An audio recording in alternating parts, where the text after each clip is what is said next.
Friends, आज 7 अक्टूबर है और सिर्फ 3 दिन आपको बचा है आपके एक्चुअल एग्जामिनेशन में, प्रीलिम्स में। और हम यहाँ पे यूपीएससी की 2020 का क्वेश्चन पेपर देख रहे हैं।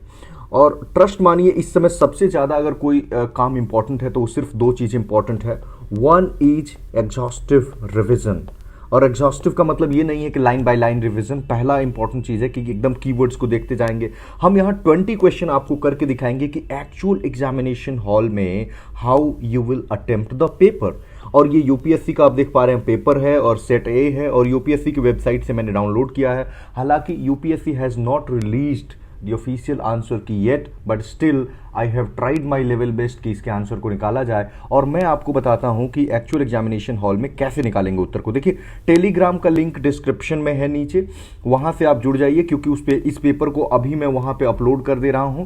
तो अभी यहाँ पे क्या है ना, since I have to take care of the needs of the both medium, Hindi and English, तो मैं अंग्रेजी में यहाँ पढ़ता हूँ और हिंदी में आपको बताता जाऊंगा। दोनों ही मीडियम को कवर हो जाएगा। और आप लोग पेपर अगर देखना चाहते हैं हिंदी वाले या अंग्रेजी वाले, तो आप वहां से देख सकते हैं। एक और इम्पॉर्टेंट बात पहले मैं बता दूं, कॉम्प्रिहेंशन के लिए यानी पैसेज के लिए सी सैट में there are many comments coming from your side. So I would make one more video कि रिगार्डिंग कि 2020 के पैसेज को कैसे निकालते हैं। हालांकि मैंने एक वीडियो बनाया था, लिंक डिस्क्रिप्शन में है, right. So without wasting our time, you are watching IAS PCS factory and I am your friend Deepak, so subscribe. So the first question is, यहां पे आप ध्यान से देखेंगे कैसे एलिमिनेशन काम करता है, कहां एलिमिनेशन नहीं काम करता है। I will talk about each and everything. पहला स्टेटमेंट नंबर 1 देखिए क्या कह रहा है कि Aadhaar meta data cannot be stored for more than 3 months. सबसे पहले मेरा ना ध्यान यहां जाएगा, 3 मंथ्स। अगर ये 3 के बजाय 1, 2, 4, 5, 6 कुछ भी हुआ, this statement would be wrong. मैंने कई बार कहा है कि जब भी कोई इस तरह का देता है ना 3, 4, 304, 506, तो देयर इज हाई पॉसिबिलिटी कि एग्जामिनर ट्रैप बिछाना चाह रहा है। देखिए, वैसे तो इसका सही होता है कि 6 मंथ से ज़्यादा तक स्टोर नहीं किया जा सकता है, बट आई सपोज कि आपको नहीं पता है, तो ऐसे स्टेटमेंट्स को आप गलत मान लेंगे। देखिए, आपके पास कोई ऑप्शन है भी नहीं अगर नहीं पता है तो ऐसे स्टेटमेंट्स को आप गलत मानेंगे फ्रॉम माई साइड। इस स्टेटमेंट को जैसे ही गलत मानेंगे, आपका ऑप्शन नंबर ए और डी कट गया, क्योंकि वहां भी 1 है, वहां भी 1 है। अब हमें देखना है, अब सिर्फ बी और सी पे ध्यान दीजिए। तो इसमें या तो 2, 4 सही है या 3 सही है, यानी कि इन तीनों में से अगर एक भी हमें पता लग गया कि हाँ इनमें से कौन सा सही है, तो हमारा उत्तर निकल जाएगा। अच्छा, लुक एट ऑप्शन नंबर 4। कहता है कि Aadhaar is mandatory for getting benefits funded out of consolidated fund of India. Supreme court ने चिल्ला चिल्ला के बोला था कि जब कंसोलिडेटेड फंड ऑफ इंडिया से पैसे को यूज करेंगे तो इन आधार इज मैंडेटरी देयर। अगर ये स्टेटमेंट जैसे ही सही हुआ, मान लीजिए ये, तो ऐसे तो ये कट ही गया, यानी कि हमें 2 और 3 की जरूरत ही नहीं है। Ignore, just ignore. सिर्फ हमें 1 कैसे निकला कि 3 मंथ्स। अब देखिए, कुछ लोगों को लग सकता है कि अच्छा आपको तो उत्तर पता चल गया, इसके बाद कर रहे हैं। अभी भी अगर इस तरह का क्वेश्चन आता है तब भी आप यही लॉजिक लगाएंगे और ये फिर से काम करेगा, ट्रस्ट मी। चलिए हम दूसरा क्वेश्चन करते हैं। कह रहा है कि Rajya Sabha has equal powers with Lok Sabha, यानी राज्यसभा का कहां पे लोकसभा से बराबरी का अधिकार होता है। तो देखिए, पहला कह रहा है कि ऑल इंडिया सर्विसेज, आर्टिकल 312 में क्लियरली कहा गया है कि ये जो है वो राज्यसभा का स्पेशल पावर है, तो ये तो आप कट कीजिए। अच्छा, रिमूवल ऑफ द गवर्नमेंट, आपको पता है मतलब सरकार को हटाने में राज्यसभा क्या हो सकता है, ये तो पॉपुलर हाउस का काम है ना, तो ये कट कीजिए। अच्छा, डी देखिए, कट मोशन। कट, आपको पता है कि कट मोशन केवल राज्यसभा क्या करता है ना, केवल डिस्कस करता है ना बजट को, तो कट मोशन वगैरह कैसे कर सकता है। अच्छा, अब बी नंबर ऑप्शन को पढ़िए कि अमेंडिंग द कॉन्स्टिट्यूशन। आप सभी को पता है कि आर्टिकल 368 कॉन्स्टिट्यूशन में अमेंडमेंट की प्रोविजन की बात करता है, ठीक है। उसमें क्लियरली कहा गया है कि जो आर्टिकल 108 अगर आपने देखा होगा, तो इसमें जो ज्वाइंट सीटिंग्स होती हैं, तो ज्वाइंट सीटिंग कभी भी किसी भी कॉन्स्टिट्यूशनल अमेंडमेंट बिल पे नहीं होता है। तो इससे कॉरोलरी क्या निकलता है कि हाँ, जब ज्वाइंट सीटिंग होगा ही नहीं तो उसको इक्वल पावर होगा, राइट। तो इस तरह आपका उत्तर निकल जाएगा। अच्छा, एमपी लाइट्स के बारे में यहाँ पे दिया गया है। यहाँ पे थोड़ा सा आपको कंफ्यूजन हो सकता है और यहाँ पे ट्रिक हो सकता है थोड़ा काम ना करे, बट स्टिल हम थोड़ा सा इसको जानने का प्रयास करते। देखिए, कहता है कि एमपी लैड फंड को यूज किया जा सकता है कुछ एसेट्स को क्रिएट करने में, जैसे कि physical infrastructure like health, education. आप नॉर्मली सोचिए कि क्या ये स्टेटमेंट गलत हो सकता है क्या, कि इसका अगर हेल्थ के लिए, एजुकेशन के लिए, सैनिटेशन के लिए, कोई भी आप ले लीजिए, ये नॉर्मल प्रोग्रेसिव स्टेटमेंट है, इसलिए ये स्टेटमेंट सही है। और ये स्टेटमेंट सही है तो बी नंबर ऑप्शन हमारा ऐसे ही इलिमिनेट हो जाता है। ठीक है। अच्छा, अब मान लीजिए कहता है कि specified portion of each MPs fund must benefit SC ST population. आपको नहीं लगता है कि कोई भी जब सरकार की स्कीम आती है तो उसमें एससी एसटी के लिए अगर कोई प्रोविजन किया ही किया जाता है, तो मेरे समझ से आप इस स्टेटमेंट को सही मानेंगे। अच्छा, मान लिया ये स्टेटमेंट आपको नहीं पता है, ठीक है, तो भी कोई फर्क नहीं पड़ने वाला है, क्योंकि देखिए 2 2 2 तीनों में है, तो हमें इस स्टेटमेंट को पढ़ने की जरूरत है ही नहीं, यानी कि ये स्टेटमेंट ऑटोमेटिकली सही है। मतलब इग्नोर सेकंड, आप ऑप्शंस को देख के देख लीजिए। अच्छा, तीसरा नंबर देखिए कि MP LAD funds are sanction on yearly basis and the unused funds can not be. ये इस तरह के वर्ड आते हैं ना कि कैन नॉट बी, तो 99% ऑफ द ओकेजन पे या 90% ऑफ द ओकेजन पे ये गलत होते हैं। कहीं कहीं गलत नहीं होगा, और वो तब गलत नहीं होगा जब प्रोग्रेसिव नॉन प्रोग्रेसिव स्टेटमेंट को प्रोग्रेसिव स्टेटमेंट बनाने की कोशिश करेंगे। ठीक है, थोड़ा सा मैं कॉम्प्लेक्स जा रहा हूं, but please try to understand. तो इससे जो है ना, मेरी समझ से आपको 3 नंबर ऑप्शन यहीं पे कट जाएगा, उसको कैरी फॉरवर्ड किया जाता है। और जैसे ही 3 कटेगा, आपके पास अब बचेगा 1 2 1 2 4, यानी स्टिल अब चौथे, अब यहाँ पे 10% दिया है। अब आप कहेंगे कि क्या 10% को हम गलत मान लें, बट ट्रस्ट मी, यहाँ पे आपका लॉजिक काम करेगा नहीं, और ये स्पेशल प्रोविजन है और ये टफ कैटेगरी का क्वेश्चन है, और इसमें 10% को इन्होंने सही बनाया है क्योंकि ये बहुत ही पॉपुलर प्रोविजन था। तो इसमें 1 2 4 के साथ आप जाएंगे। अच्छा, which one of the following categories of fundamental rights incorporates protection against untouchability as a form of discrimination. Untouchability आपको पता है कि आर्टिकल 17 में इसकी बात कही गई है। मान लेते हैं कि आपको ये बात नहीं पता है, तो अनटचेबिलिटी क्या है? इक्वालिटी लाने का ही तो प्रोविजन है ना। ये अगर आप पढ़े होंगे तो राइट टू, देखिए इलिमिनेशन से जाएंगे ना, तो सबसे पहले फ्रीडम कट जाएगा, कॉन्स्टिट्यूशनल रेमेडी कट जाएगा, यानी बी और सी को तो सबसे पहले आप काट लेंगे। आपको हो सकता है कंफ्यूजन हो जाए कि राइट अगेंस्ट एक्सप्लॉइटेशन और इक्वालिटी। देखिए इसमें सिंपल सा लॉजिक आप लगाएंगे कि अनटचेबिलिटी का पूरा पूरा सिद्धांत ही है इक्वालिटी को लाने में, और मान लीजिए फिर लगेगा कि अरे एक्सप्लॉइटेशन से भी तो बचाना है।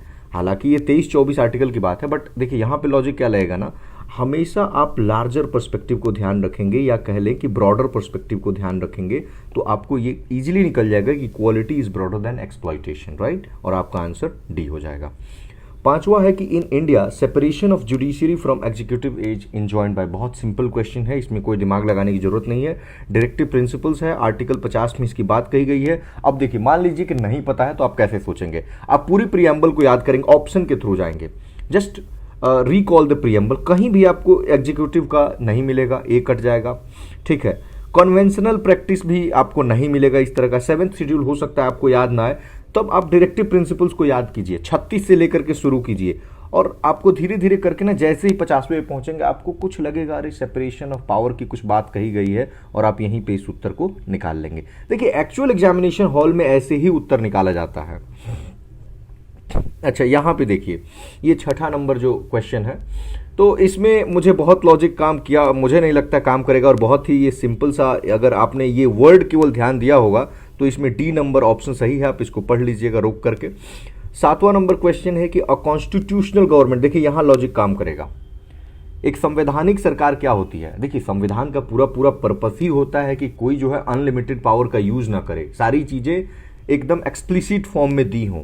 तो क्या लेजिस्लेचर के द्वारा अगर चलेगा तो ये संवैधानिक गवर्नमेंट हो जाएगा? क्या नहीं होगा। अच्छा, पॉपुलर गवर्नमेंट होगा? जरूरी नहीं है, हिटलर का भी पॉपुलर गवर्नमेंट था। मल्टी पार्टी और सिंगल पार्टी हो, उससे क्या लेना दे रहा है कॉन्स्टिट्यूशन को, लेकिन कहता है लिमिटेड गवर्नमेंट। हाँ, अगर आपने यूपीएससी का 2017 का पेपर देखा होगा तो उसमें पूछा था राइट्स की डेफिनेशन को लेकर के, तो हमेशा ना कॉन्स्टिट्यूशनल गवर्नमेंट में एक लिमिटेशन की बात कही जाती है ताकि जनता की राइट्स को इंश्योर किया जा सके। तो इसमें जो है ना वो डी ऑप्शन आपका सही हो जाएगा। अच्छा, ये आराम से आप निकाल सकते हैं बिना पढ़े 8वें नंबर क्वेश्चन को। Universal declaration of human rights कहता है कि other than fundamental right which of the following part of the constitution of India reflect the principles. ये यूडीएचआर में क्या दिया? देखिए यूडीएचआर एक बहुत ही ब्रॉड प्रोविजन है। ऐसे क्वेश्चंस में ना किसी को कुछ नहीं पता होता है, तो ऐसे में सिर्फ ये देखना होता है कि प्रोग्रेसिव कौन से हैं, और जो प्रोग्रेसिव होंगे वो 99% ऑफ द ओकेजन में सही होंगे। तो हम तो इसमें सोचेंगे नहीं, प्रियम्बल, डीपीएसपी, फंडामेंटल ड्यूटी, और हम तीनों के साथ जाएंगे। सोचना ही नहीं है इसमें, ठीक है। 9th नंबर क्वेश्चन है, ये थोड़ा सा टफ क्वेश्चन है। ये आपको प्रोविजन पता होना चाहिए कि लीगल सर्विसेज अथॉरिटीज में जो फ्री लीगल सर्विसेज है वो किनका मिलेगा। तो थोड़ा सा इसमें दो ऑप्शन तो एलिमिनेट हो ही जाएगा। आप चौथा नंबर ऑप्शन को देखिए, all is an extreme statement. मैं कई बार बोला हूं, और ऑल जैसे ही दिखे ये गलत काटिए, और जैसे ही इसको गलत काटेंगे, 4 यहां भी है, 4 यहां भी है, आपका ये दो ऑप्शन तो एलिमिनेट हो गए। अच्छा, आपको पता है कि अब जो है 2 इसमें भी है, 2 इसमें भी है, यानी कि 2 तो वैसे भी सही है, 4 वैसे भी गलत है। अब सिर्फ आपको 1 और 3 पे ध्यान देना है। आपने थोड़ी भी लक्ष्मीकांत पढ़ी होगी तो ये शुरू में ही देता है ये स्टेटमेंट करेक्ट, तो अगर आप यहां से भी निकाल सकते हैं। या तीसरा चीज आप देखेंगे तो ओबीसी के बारे में कहीं भी इसमें बात नहीं किया गया, थोड़ा सा यहां आपको नॉलेज रखना होगा।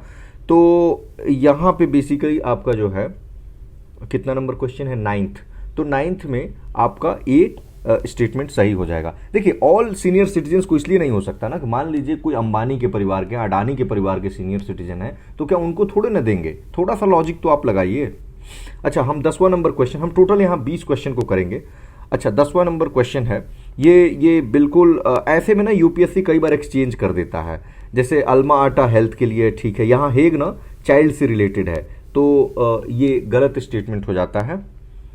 और ऐसे में आपको जो चौथा नंबर स्टेटमेंट है अंडर 2 कोलिशन, ये क्लाइमेट चेंज से है, तो ये भी गलत हो गया और ये सही हो गया, यानी कि 1 और 3 करेक्ट, सी इसमें करेक्ट हो जाता है। इसमें जो है पता होना चाहिए आपको बहुत ज़्यादा, बट ये बहुत ही फेमस है, इसलिए मुझे नहीं लगता कि आपने नहीं पढ़ा होगा, ये बहुत ही फेमस थे। अच्छा, यहाँ पे आप लॉजिक लगेगा कि parliamentary system of government is one in which, जो पार्लियामेंट्री सिस्टम जो गवर्नमेंट होती है तो वो कौन सी होती है। आप ध्यान से बिल्कुल स्टेटमेंट्स को देखेंगे कि all political parties in the parliament are represented in the government. इससे क्या फर्क पड़ता है? ये तो देखिए, इसको करते समय ना आप हमेशा प्रेसिडेंशियल सिस्टम को ध्यान में रखेंगे, राइट।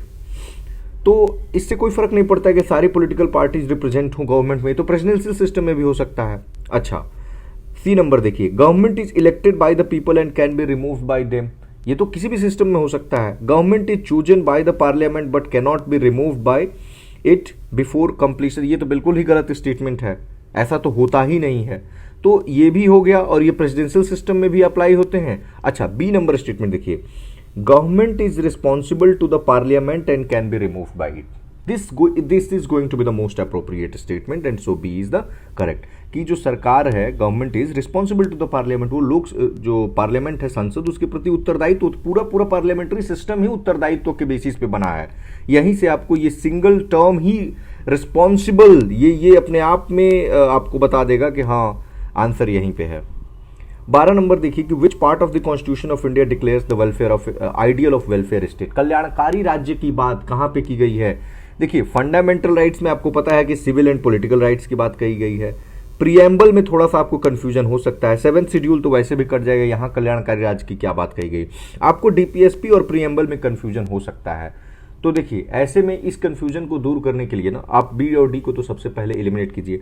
आप जस्ट डीपीएसपी के प्रोविजंस को याद कीजिए। किसके बारे में नहीं बात किया गया है? आप देखिए, बच्चों के बारे में, बूढ़े व्यक्ति के बारे में, ओल्ड एज के बारे में, इन्वायरमेंट के बारे में, पशुओं के बारे में, मतलब काऊ के बच्चे के बारे में, हर किसी के बारे में। तो कल्याणकारी राज्य फिर और क्या होता है? ए नंबर करेक्ट है। अच्छा, 13 नंबर क्वेश्चन आप देखिए, कहता है कि भारत का संविधान, कॉन्स्टिट्यूशन ऑफ इंडिया डिफाइंस। अभी मैंने कुछ दिन पहले आपको बताया था कि जो सही लगेगा बट सही होगा नहीं, वो वाला वीडियो, उसमें ये बताया भी था कि कहीं भी बेसिक स्ट्रक्चर को संविधान में डिफाइन नहीं किया गया है। ये बातें सुप्रीम कोर्ट ने, ये federalism, secularism, fundamental rights, democracy, ये अपने इंडिपेंडेंट जजमेंट्स में बोला है, ठीक है। Basic structure is a judicial innovation in Kesavananda Bharati versus state of Kerala 1973, ठीक है। तो ये क्वेश्चन आया था क्योंकि केशवानंद भारती जो है वो उनके जो है देहांत हो गया है, तो ये स्टेटमेंट गलत हो जाता है, ठीक है। अच्छा, दूसरा देखिए, Constitution of India provides for judicial review to safeguard the citizens' liberty and to preserve the ideals on which the Constitution is based. देखिए, इस स्टेटमेंट में कहीं भी कोई कॉन्ट्रडिक्शन नहीं दिख रहा है। ये बिल्कुल प्रोग्रेसिव सा स्टेटमेंट है कि जुडिशियल रिव्यू क्यों जरूरी है, ताकि सिविल लिबर्टीज को किया जा सके। सो दूसरा जो है करेक्ट होगा, यानी बी आपका सही ऑप्शन होगा। 14 नंबर है कि गांधीजम और मार्क्सिज्म में कॉमन क्या है? देखिए, क्लास स्ट्रगल की बात मार्क्स करते हैं, not Gandhi, Gandhi class cooperation की बात करते हैं। प्राइवेट प्रॉपर्टी की बात अगेन मार्क्स करते हैं। इकोनॉमिक डिटर्मिनिज्म की बात केवल मार्क्स करते हैं। और स्टेटलेस सोसाइटी, आपको पता है गांधी भी जो है ना वो एक एनार्किस्ट माने जाते हैं, और मार्क्स का तो पता ही ये कम्युनिज्म चाहते थे, तो इसमें ए नंबर ऑप्शन आपका सही हो जाएगा। अच्छा 15 नंबर देखिए कि in the context of India which one of the following is characteristic, ये ब्यूरोक्रेसी का फीचर क्या है। देखिए ऐसे क्वेश्चंस में ना बहुत क्लोज ऑप्शंस दिए जाएंगे, तो आप चारों ऑप्शंस को पहले पढ़ेंगे उसके बाद ही टिक करेंगे। देखिए कि ब्यूरोक्रेसी क्या एन एजेंसी है for widening the scope of parliamentary democracy. अच्छा, an agency for strengthening the structure of federalism, an agency for facilitating political stability and economic growth, an agency for implementation of public policy. देखिए implementation और दूसरा public policy, इन चारों में मान लिया कि आपको कंफ्यूजन हो रहा है, ऐसे में आप क्या करेंगे ना, go with the most appropriate option, and D is the most appropriate option because आपको पता है कि bureaucracy is the part of executive, और एग्जीक्यूटिव का पार्ट काम ही एग्जीक्यूशन का होता है, and bureaucracy is part of permanent executive. तो इसमें सोचना ही नहीं है, इसमें डी को टिक कर देना। हाँ, अगर ए बी सी डी में की बजाय 1 2 3 1 2 ऐसे होता तो थोड़ा आपको डिफिकल्टी हो सकती थी। अच्छा अगेन प्रीएम्बल से क्वेश्चन है प्रस्तावना से संविधान का, कि प्रस्तावना के बारे में बताइए। देखिए इस क्वेश्चन को करते समय पहली चीज तो ये जो पार्ट ऑफ द कॉन्स्टिट्यूशन है इसमें कोई डाउट नहीं है, तो नॉट ए पार्ट को तो पहले काट लेंगे, ठीक है। अच्छा यहां देखिए is a part of the constitution but has no legal effect, और यहां देखिए is a part of the constitution but has no legal effect independently of other parts को एक जोड़ दिया है, तो ये भी सही हो सकता है, बट ये जो है मोस्ट अप्रोप्रिएट है। इसीलिए मैं कहता हूं जब तक पूरी ऑप्शंस को नहीं पढ़ेंगे उत्तर मत निकालिए। अच्छा गोल्ड ट्रांजी, रिजर्व ट्रांजी, इसके बारे में अगर पूछा होता कि हाँ इसके बारे में हमें डिटेल से बताइए तो आपको डिफिकल्ट हो सकता था, बट आपको पता है कि रिजर्व जो आईएमएफ है, अगर आईएमएफ पढ़ा होगा तो इसमें इससे बार बार टर्म मिला होगा, तो मुझे नहीं लगता है इसमें कोई ज़्यादा लॉजिक लगाने की जरूरत है, ये बहुत ही ऑब्वियस सा है। अच्छा 18 नंबर में है कि पार्ट 4 ऑफ द कॉन्स्टिट्यूशन में आपको बताना है कि कौन सा स्टेटमेंट सही है। कह रहा है कि they shall be enforceable by courts. आपको पता है कि कई बार ये मतलब कह चुका है, ये सॉरी जो डीपीएसपी है पार्ट 4 में, तो ये नॉन जस्टिसिएबल है, आर्टिकल 37 आपको याद हो तो ये तो वैसे भी गलत हो गया। अच्छा मान लीजिए कि नहीं भी पता है, तो ये देखिए यहाँ पे they shall not be enforceable by any court, ये दोनों स्टेटमेंट एक दूसरे के काट नहीं रहे क्या? These both the statements are contradictory to each other, इनमें से कोई एक ही सही होगा ना। तो मान लिया अगर ये गलत है तो जाहिर सी बात है कि ये सही होगा 2 नंबर ऑप्शन, या फिर अगर ये सही होगा तो ये गलत होगा, तो एक भी कोई पता है तो आपका काम चल जाएगा। अच्छा the principles laid down in this part are to influence the making of laws by the state. हाँ राज्य को जो अपना कानून बना रहे हैं तो उसमें हेल्प मिलेगी या इन्फ्लुएंस करेगा। बहुत ही जेनरिक सा स्टेटमेंट है, प्रोग्रेसिव सा स्टेटमेंट है, सो 2 और 3 करेक्ट है, ऑप्शन डी इज करेक्ट। 2 और क्वेश्चन हम करेंगे यहाँ पे कि भारतीय संविधान के अनुसार a person who is eligible to vote can be a minister in a state for 6 months even if he is not a member of the legislature of that state। और दूसरा है देखिए ये कह रहा है कि according to the constitution of India a person who is eligible to vote, यहां ध्यान दीजिएगा eligible to vote कब होते हैं आप? 18 साल की उम्र में। can be made a minister in a state for 6 months। देखिए बाकी सब स्टेटमेंट सही है, बट ध्यान देंगे कि 18 साल की उम्र में जब वोट देंगे तो मंत्री बनने के लिए तो 25 साल चाहिए ना एक एमपी एमएलए बनने के लिए, तो ये स्टेटमेंट तो ऐसे भी गलत हो गया। तो यहां पे लॉजिक लगाना है कि eligible to vote means 18 years, but eligible to become a minister ये ठीक है कि 6 months के लिए आप बन सकते हैं यदि आप कुछ भी नहीं है, चुनाव नहीं जीते हैं तब भी, ठीक है, तो ये स्टेटमेंट गलत है। अच्छा देखिए आरपीए 1951 के तहत a person convicted of a criminal offence and sentence to imprisonment for 5 years is permanently disqualified from contesting an election even after release from prison. ये permanently disqualified is an extreme option, ऐसा नहीं होता है और ना ही वो लोग कभी करेंगे, तो again this statement is wrong. यहाँ पे डी जो है वो आपका करेक्ट हो जाएगा, दोनों ही स्टेटमेंट गलत हैं। लोग जो जेल में रह के चुनाव लड़ रहे हैं, आप क्या बात कर रहे हैं कि परमानेंटली कैसे डिस्क्वालीफाई कर रहे हैं, तो ये डिमांड हालांकि चल रही है। देखिए तो इस तरह से करके ना हमने 20 क्वेश्चन देखा। अब आने वाले समय में हम सी सैट के कुछ क्वेश्चन को प्रैक्टिस कर लेंगे, और इस समय मेरा मानिए तो सबसे ज़्यादा अगर कोई इंपॉर्टेंट काम है तो आप इन क्वेश्चंस को ही प्रैक्टिस कीजिए और साथ में रिवीजन कीजिए, और इस समय टेस्ट पेपर कोचिंग वालों का छोड़ दीजिए प्लीज़।